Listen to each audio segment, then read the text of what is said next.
Hey, what's up everybody, it's Lids, and today we'll be using a new Northern Realms deck boosting deck using cards from the new Claw and Dagger expansion that just came out earlier today. The new Northern Realms cards that we'll be using will give us a lot of deck boosting, which was already a reasonably powerful archetype, but now it is even stronger.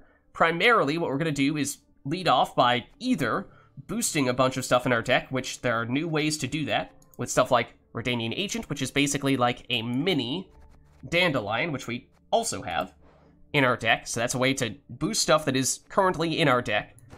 And usually, the target of those deck boosts would be the Archgriffin. However, there is now a new potential recipient for that, that being Sigi, and basically he will double any boost that he receives while he's in your deck, and then with his order ability, you can play another card that is boosted from your deck, so he's also a tutor. So that can be a way to get Archgriffin as well.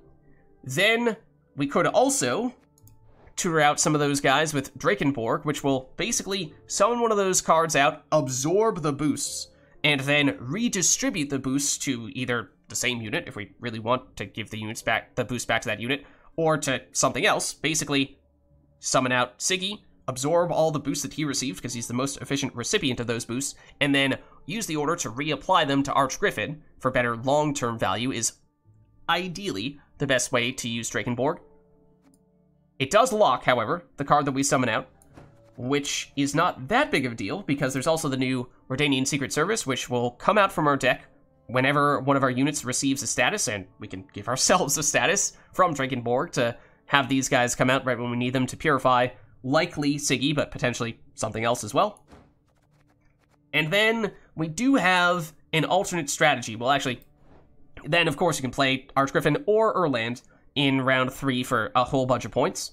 But we do have another potential win condition here, so we have a bit of a hybrid approach where you can adapt to the situation and see which one seems like a better win condition for you. So one of them is all the deck boosting. The other one is to use King Foltest, who, because we have Devotion, when we boost a bronze unit, we will create a copy of it in that card in our deck and boost that copy.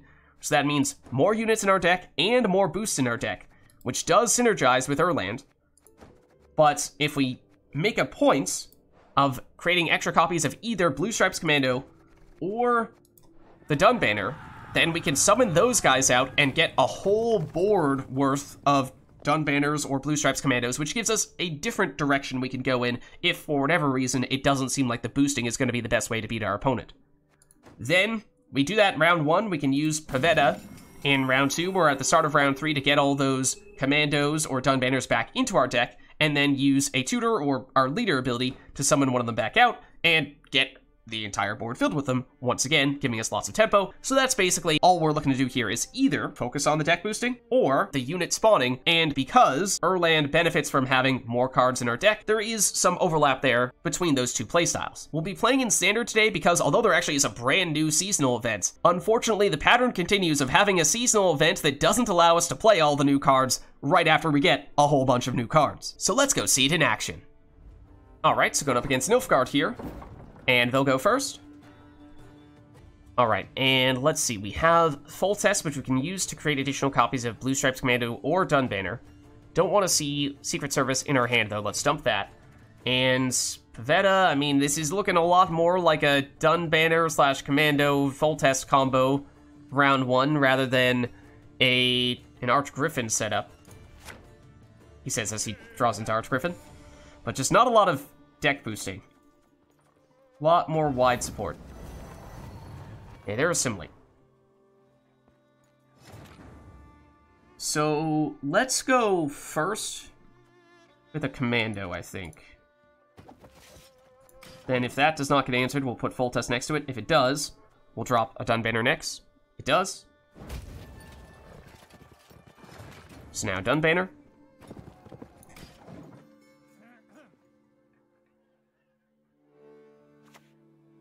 Alright, now this is getting a little obnoxious.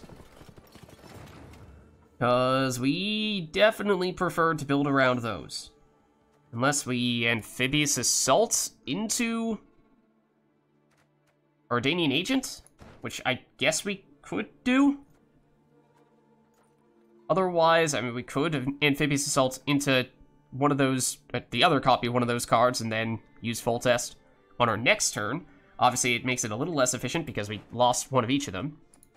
But surely they cannot immediately answer that, he says.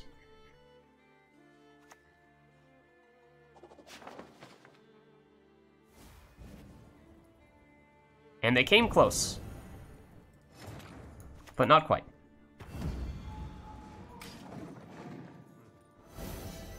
Now, we kind of do still need this to survive one more turn so we can use that order ability. Yawn.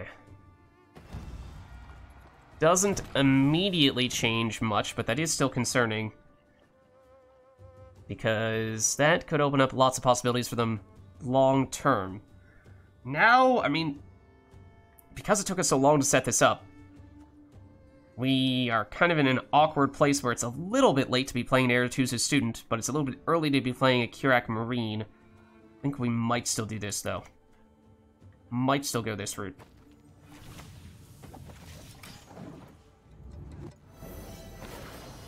Now we at least have a little more value on the Commandos.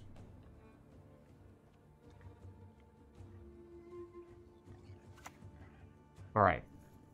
Spying on Foltest, which gets out Redanian Secret Service, which we could use to purify the spying, assuming that they're thinking about using a coup on him. I have to imagine that's why they're going for that. Whether that's actually something they were thinking of doing this round or not, that's maybe a different question. But okay, maybe we'll go for the other Aretuza Student here. I think we will use this because the Commando at least gives you some flexibility. You can keep these in your deck if you'd like to, and then save them for a later round, but especially since we have Pavetta, I think we can be pretty aggressive there. I'm gonna do it. It was potentially gonna be a way to purify if they locked Foltest, but at this point, he's given us decent value. Soon if they do lock now, then assuming we can still click on this, then that's not bad. Alright, they will pass. And we are in the lead. So we can win on even here. Now, technically, we would like for this round to go even longer so we can create even more of these Commandos. But that means we're going to have, what, 1, 2, 3, 4, a 5th that's going to get created on this turn, and a 6th in our graveyard. Which is not perfect, but it's pretty solid. So we definitely focused on going that route, rather than the deck boosting here. And we do have Archgriffin in hand. In fact, you could have even made a case deliberately going a card down to win round 1 just so we could have applied the boost from some of our engines onto the Archgriffin for some carryover. We're on even cards here. We could dry pass, get card advantage and double last say in round 3, or we could push a little bit and maybe not necessarily go for the 2-0 per se, as much as just try to reduce the length of round 3 so that we can use things like Archgriffin to give us a bunch of points there. So I'm not against that. And Dandelion gives us some of the deck boosting we were missing in round 1. So I think this is not bad here. This is, I think, good enough for us to consider playing at least a little bit in this round. And the risk we're taking is that they may out-tempo us and we miss an opportunity to go a card up in round 3 and have that double last say, but perhaps reducing the length of the round so that we can put the Commandos back into our deck for a bigger point slam with an Erland, which we should be able to get with our leader ability. That's not a bad situation, because that gives them less time to match that tempo from Erland. So let's... how are we going to boost Dandelion to get him inspired? It might be Kerack Marine. I'd kind of rather it not have to be that, but it looks like it probably will have to be that. So I guess we'll start Dandelion. He is fairly likely, if they have control, for him to get answered, which is case to be made for starting with Redanian Agent for removal bait. A Sire. For what? For Glynis. Okay. It's just enough for them to match us. However, they would still need to play. So obviously we haven't really gotten any value yet out of Dandelion, so we would still like to play further in this round. So, yes, Redanian Agent, a little bit quicker on the deck boosting. On the other hand, Kerack Marine gives us the inspiration on Dandelion, which is otherwise something that would be a little bit tough to do Amphibious Assault, we might want to keep this, save it for round 3, so that if we do have an interest in getting out the Blue Stripes Commandos, we can still do that.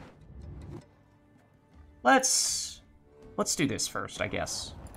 We'll boost up, and Sigi is our preferred target, because he doubles boost while he's in our deck. So rather than just going up by 1, he is now... Or rather than just going up by 2, he's up to an 8. But this is low tempo here, so I have to imagine they'll be able to match us at this point. What are they going for? Magni Division. Tactic. Oh, yep. Royal Decree is certainly not a bad card to be playing. So this is the risk that we were willing to take. So that they might match us. Not really sure they're going to be able to... They definitely will not be able to get as much value out of a Redanian Agent as we will, though. Because we have Sigi, who's benefiting from all this. And we may be able to put those boosts on Archgriffin at the very end of our this round as well. So... can we afford to use a leader ability charge here? Kind of like to get a Drakenborg, although it's a little bit early for Sigi. Maybe we do this. Kerack Marine now. We'll boost you up. Don't know definitively what card you're gonna start boosting at the top of our deck, so there was a case to be made for saving this Kerack Marine for Archgriffin. There is Glynis. Okay. It's a little late for her, though. We're still tied. So we actually still have the option of passing now and forcing them to go a card down in round 3. We've at least reduced the length of round 3, which again, assuming that we have better tempo than they do, will give us a bit of an advantage. And Dandelion would at least boost the top card in our deck, which I think is Erland, which is pretty nice. So we have not manually targeted him with our boost just yet. But the longer we go, the more time we have to benefit from these engines here. So maybe we do keep on going a little bit further, because we would probably like to go with Pavetta to get these guys back into our deck. And then target Sigi once more.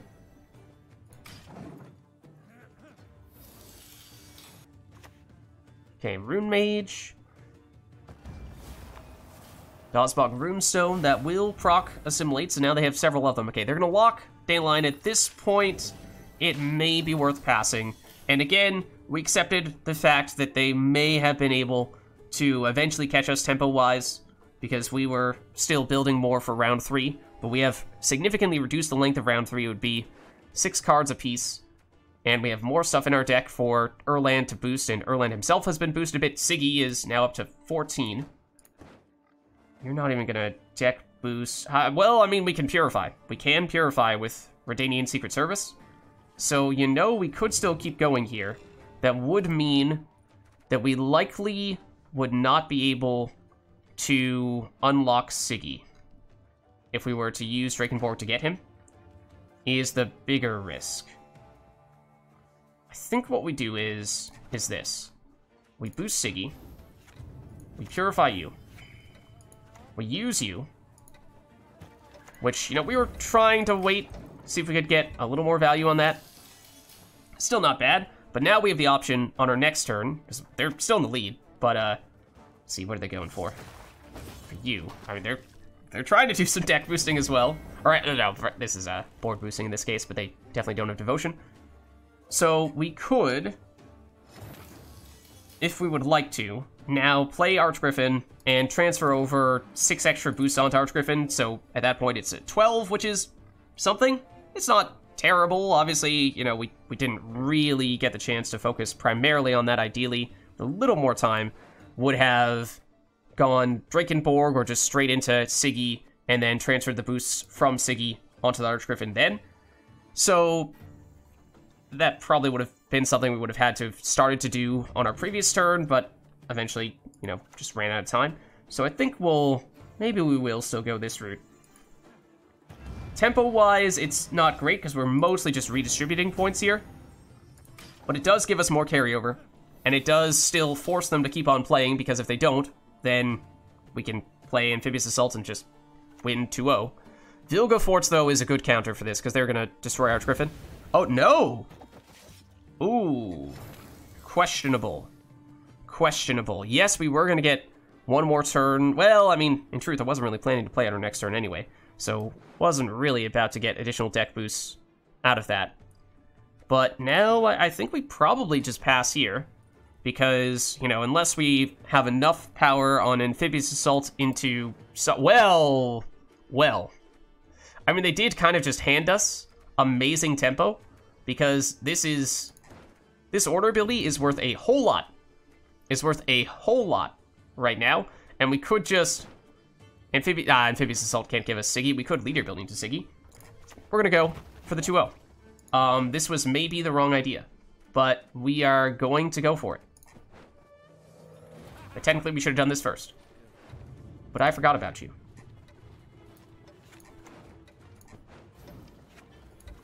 So, was not originally planning to do that, but when they handed us the Blue Stripes Commando, it felt like, you know, you gift-wrapped us such a wonderful present. Why not open it? So yeah, it was going to be get some use Erland in round 3 to get the value from Sigi. But as you can see here, they came close, but they were not able to catch us, so we win 2-0. Alright, so going up against monsters here. And they'll go first. Okay, so we have Erland. That's one of our big finishers. We would like to, yes, have some deck boosting, though, set up and ready to go. We have some quick sources of boosting and some longer-term engines as well. Pavetta is mostly just here to set up Foltest, who we do not currently have. So let's see if we can get him. Dandelion, another good deck booster along with the Redanian Agents. So that's not bad. Thinking maybe we dump one of these Aretuza Students, since Vysogotta is kind of just a stronger version of them. There is Foltest. Okay, so now I think that our hand here is pretty good. We do not have Drakenborg or Sigi, which are the two key things that we are missing here, which would help us get a little more tutoring and access to the key deck boosting cards. Alright, they start with Wild Hunt Hound, which will get boosted immediately, especially if they throw that on it. Let's go Redanian Agent first. Either that, or you could obviously make a case for Blue Stripes Commando. Basically, whatever we play first, we're going to create extra copies of with Foltest. And so, Redanian Agent, not usually a card that you would think of as a potential recipient for Foltest, because it's not like we can summon extra copies of it out like we can with the Commando. But we do, of course, want to get this deck boosting happening immediately, and it does mean that, sure, we'll add the copy to the bottom of our deck, but it does potentially give us another way to get more of them out in a later round, because these ones may get destroyed here. All the more reason for us not to start with Foltest either. Or the Commando, because we do have 2 of these agents. So let's get the other one out. We do also have Dandelion, who is basically a stronger version of the Redanian Agent, so if this one gets answered as well, it'd be unfortunate, but we could use Dandelion for more deck boosting, or alternatively, we can pivot significantly, and instead of focusing primarily on that deck boosting, we can lean more into the Foltest plus Blue Stripes Commando combo and go wide. Alright, and fair enough, it is a very control-heavy deck. And with this Wild Hunt Hound being an engine, continuing to get boosted, that is making it a little bit harder for us to keep pace with them. So as I said, we can either continue the deck boosting with Dandelion. Obviously, we can't create extra copies of him with Foltest. So I think let's still prepare for Foltest by going Blue Stripes Commando here, and I mean, how much control do they have? I guess we're about to find out. So although this doesn't directly seem to contribute as much toward deck boosting, it doesn't help Archgriffin, but it does help Erland by adding more cards to our deck. So that's the idea there. Okay, Detloff Higher Vampire is at least not a control card. It is a point slam when they use the leader ability charge with it, though. So they're getting more aggressive. They're getting very aggressive here now. So that might even be one of the last turns they want to take, because that was a lot of points for them to throw down immediately. So let's do this.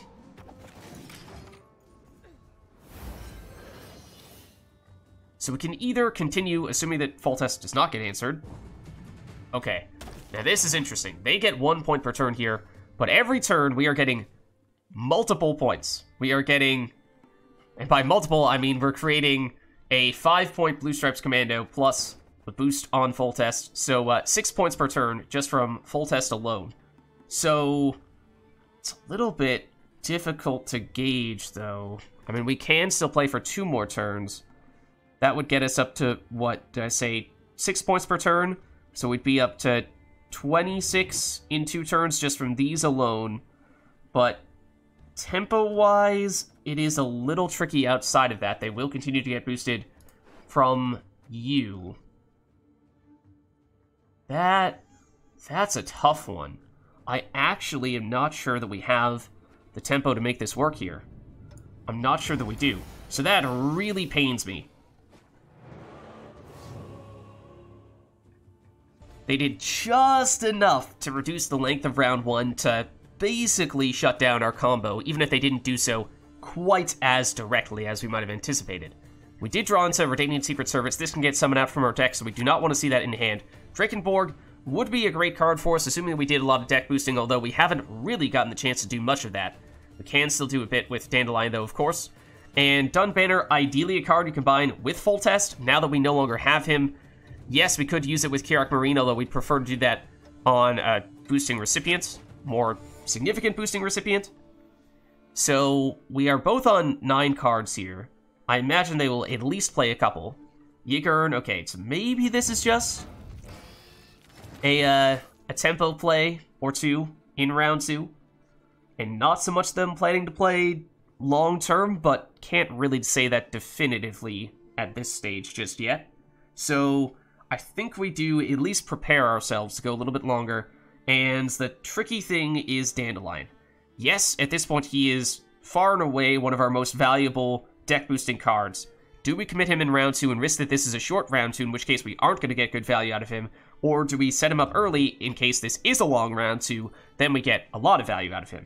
So, I mean, similar story with Vysogotta. I think we do go probably with Dandelion here. It is a risk, as I said. It is definitely a risk. Tempo-wise, though, that 15-point Yigern is significant. So we're going to have to get pretty ambitious here to take that on. Alright, they go Wyvern Scale Shield, which is a little bit odd. I mean, it does give Yigern a shield, which makes it a little bit harder for us to take it out. But wasn't really planning on doing that anyway. Though if we had some tall removal, that'd be awfully tempting right about now. So yes, I do imagine they're about to pass, which means, can we somehow get on the order of 14 points in 1 turn? And that is probably a hard no. We can use Erlands, but even in that case, it's going to take us a turn before we can use that order ability. So I don't really think so. So let's not play Vysogotta, because I am concerned that if we do that, we won't have time to actually get much value out of him, and doing that with both Dandelion and Vysogotta would be pretty painful. So I think at this stage, well, first of all, let's do the boost on Sigi. Then let's use Princess Pavetta. We'll get back the Commandos. And that means that it's at least a little more valuable with Erland. And she is a 6-point body, which is, by Northern Realm standards, not bad. Okay, so they have lots of tempo. But as I was saying, in some ways we kind of want this round to go a little while longer so that we have some time to benefit from things like Dandelion. But again, Vysogotta, some question there as to, do we break him out now? In a long round, yes, it definitely does pay off, and we can even put the boost on Dandelion to get him inspired, and that does make him stronger. So that may be worth doing. Also, what is our Amphibious Assault target here? Possibly a Griffin, Witcher, Ranger if they play a bunch of stuff. So that gives us another good way to transfer a bunch of boosts onto Archgriffin, or it could be a way to get Archgriffin itself. No, I think it's Drakenborg, Sigi into Archgriffin. Alright, let's do it. I am concerned if they pass here, but at least we've gotten you inspired. At this point, I think they'd want to play at least... do they need to play one more turn? I guess technically, if they assume that we're going to play one more turn, they will still have enough time for that old Spirit Tip to activate. Alright, it's Imperial Manticore, which would get rid of Vysogotta. They have used all of their leader ability charges, though, so that's not quite as much of a concern. So they would need to take one more turn to remove this, and one would assume that means they are planning to play at least one more turn. We could use Kerack Marine to boost up Vysogotta, not usually one of our ideal boosting recipients. However, that would make Kerack Marine, the smallest card, not Vysogotta, so even if they do destroy Imperial Manticore, it is much less effective. So that is kind of tempting. Let's at least do this now. And we now know that this Blue Stripes Commando... Oh, actually, what is the top card in our deck? It might be Blue Stripes Commando, actually. Do that. Let's do this. And ideally, we would love to wait to use these Vysogotta charges on the Archgriffin / on Sigi. I am thinking we're going to have to break stuff out pretty soon here, though, with things like Erland, which, I mean, technically we'd love for that to be our round 3 finisher, but we may not have that luxury anymore. Here is the consumption that we expected to see on the Imperial Manticore, so that was what we planned around. Deliberately having you be the card that would get destroyed and boost up Vysogotta, so that was not going to happen. They do get the stronger Old Spear Tip, so now they have, certainly, once again, a lot of tempo, but we've at least had a little bit of time now to develop things further. Yes, this is the top card in our deck right now. So we get one of these guys with an Amphibious Assault, and it takes us one more turn before we can get all of them summoned out from our deck, but that's decent value. I still don't think that's necessarily quite enough for us to catch them on this turn, but we may still want to go that route. Otherwise, we'd go Drakenborg into Sigi, which does also take a little bit of time as well. So, let's do this. No, let's do this. Okay, I'm going to deliberately not use the one that is at the top of our deck, because that way we know that Dandelion is still boosting one of the ones that is about to get summoned out, so additional value there. So I think the card that we are mostly accepting is not going to work all that well for us right now is the Aretuza Student, because that is a card we would have wanted to have played early, and at this point it would be a pretty late play. We can't play you last, we can't play you last. We can play you last, so basically I think this is going to end up being a card we swap out with Pincer Maneuver. That was obviously pretty huge. Osrel on the big Old Spear Tip that they consumed with the second round of Barghest. I was a little unsure if they'd play further because they seemingly had most of their tempo already, but no, that was well done.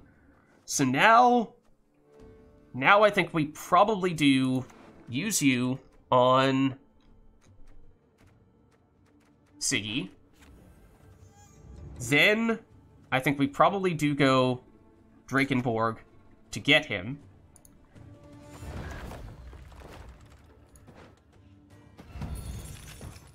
That'll get out Redanian Secret Service, which we could use to purify him immediately, which may be worth doing. Let's do this for tempo. And we're still going to deliberately try to save Vysogotta one more turn here. It's not quite enough for us to catch them on this turn anyway. Alright, so Mahaka Mail, which is not a very big play. So I think at this point they're trying to go all in for the 2-0, but they arguably should have passed on that turn or the turn before, because we like a short round 3, assuming we do have enough points to catch them, which, after they've started to slow down a bit, may certainly be possible for us to do. So now let's do this, and we'll use Sigi to get out the Archgriffin. Do we want to technically do that on this turn, or would we rather Erland first? I think we do probably still Sigi first. I mean, I guess this is one extra point. I mean, we'd like to save Erland for round 3 if possible, but we should still have some leader ability charges. So let's do this. Let's do this. Let's get you down. Now, this is the card that we want to put all these boosts on. Or that. It's a little bit quicker. Okay, so now we have outpaced them. Didn't quite have time to use all the Vysogotta charges, but now we are in the lead. We have a bunch of carrier on the Archgriffin. More still if we have time to use Vysogotta and Kerack Marine. We're in trouble. So that was one reason to delay a little bit. We do still have some potential for Erland to get boosted, but that is a lot of value that we just lost. So that really stinks. So now, let's see. We can still... Longer we wait on Erland's order ability, the stronger it can be, because we can still power it up with these deck boosts. You're likely to be the card that we target, although they don't have that many units. So we might actually prefer to go with a Dun Banner and then boost it with Vysogotta instead. Let's... As I was saying, Aretuza Student is the card that I think we're going to end up getting rid of with our leader ability, so let's use you. Still not enough for us tempo-wise at the moment. I think no matter what, even with all these charges, and with Kerack Marine boost as well, with Erland, it might have been worth seeing if that was going to catch us up here. As I said, I do imagine they're going to try to push all the way and just go for the 2-0. No, they will. Pull the plug there. I mean, normally we would be relatively okay, even with being a card down in round 3, if we still had the carryover going back into our deck from a highly boosted Archgriffin. With that being destroyed, that's maybe a different story. But now, let's... It was either going to be our Griffin, Witcher, Ranger, which, again, they don't have a lot of units, so that's not really a big factor for us. So I think it actually is going to be Dun Banner. Then we put you back. Then we use Dun Banner, boost you, get the other one out for extra value, and I think at this point, technically at this point, we don't want to use Erland's ability because we do now have a lead. We will be a card down, but by leaving Erland's ability unused, we have slightly more carryover, one extra boost on the cards here, and not entirely sure who it is who's been getting the deck boost from Dandelion for being at the top of our deck.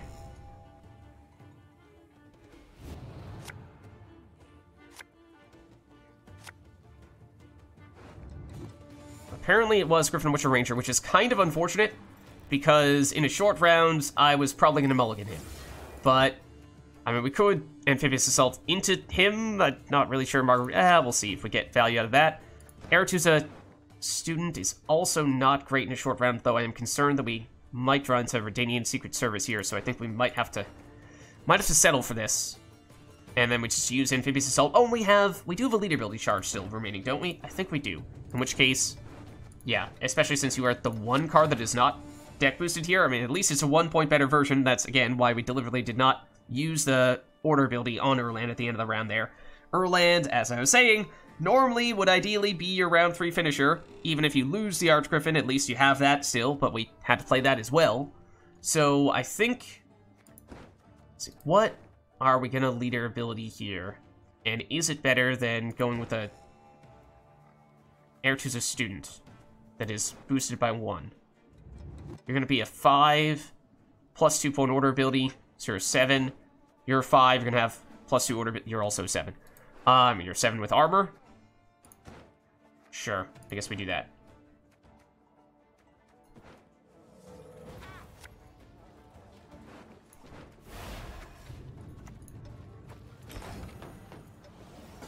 Then, obviously, we have some control with Margarita, though I'm not really sure that's going to matter much. It will, well... Obviously, you have immunity, at least on the first turn here. But now we can go Amphibious Assault, which was going to be to go into the Griffin, Witcher, Ranger, but the longer we wait, the stronger that becomes, so we probably do still wait on that.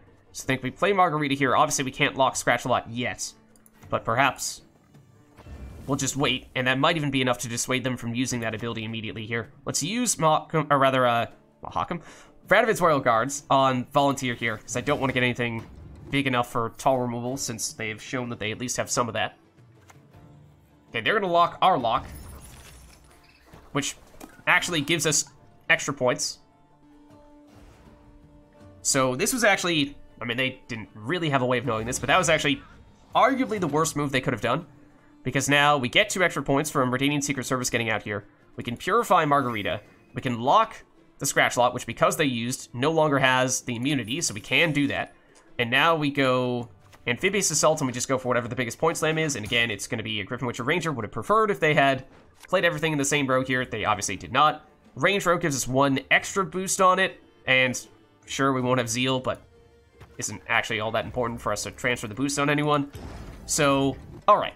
We will see. We actually have a decent-sized lead here. If they do have tall removal, then obviously they can use that on the Griffin, Witcher, Ranger. That is probably their best answer. Red Riders, though, is not terribly helpful outside of Winter Queen. I don't know. This could be close. We actually will not take one more turn because we've already passed, so we will not take the damage from the Frost, but does mean Winter Queen will get boosted. Which I think means they need about 8 points here, which with Oniro, you'd have to think they have a way to get that. Yeah, they can reset the Ranger, but we actually still win by 2 here. So there's a look at a new Northern Realms deck using cards from the new Claw and Dagger expansion. If you liked the video, then make sure to hit the like and subscribe button, and leave a comment down below to let me know which other cards, archetypes, and factions we should experiment with next. Thank you all for watching, and I'll catch you next time.